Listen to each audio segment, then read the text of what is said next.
আজকে যেহেতু মামনি বাড়িতে নেই, সংসারের সমস্ত দায়িত্ব আজকে আমাকেই পালন করতে হবে।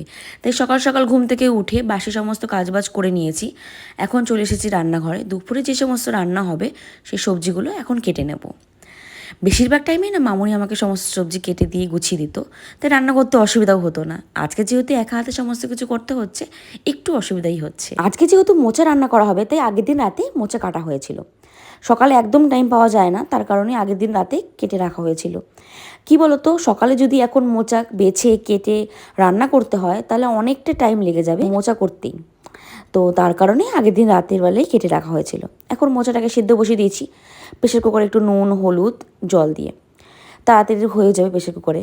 এদিকে মোচাটা সিদ্ধ হতে থাকুক আর আমি একা একা সমস্ত কাজবাজগুলো তাড়াতাড়ি করতে থাকি। কি বলতো, অনেকটা টাইম হয়ে গেছে এই একা হাতে সমস্ত কিছু করতে করতে। আজকে না রোদের তাপটা খুব দিয়েছে, গরমও তেমনই পড়েছে।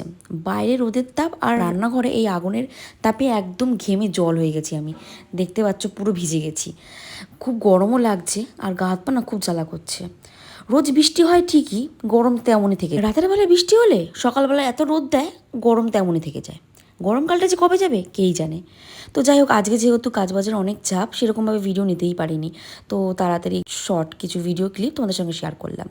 আর আজকে অনেক রকমের রান্না করেছি, যেমন উচ্ছে ভাজা, পাট শাক, মোচা, একটা ভাজা, আর তার সঙ্গে হচ্ছে ডিমের ঝোল। ভিডিওটা তোমাদের কেমন লাগলো অবশ্যই কমেন্টে জানিও।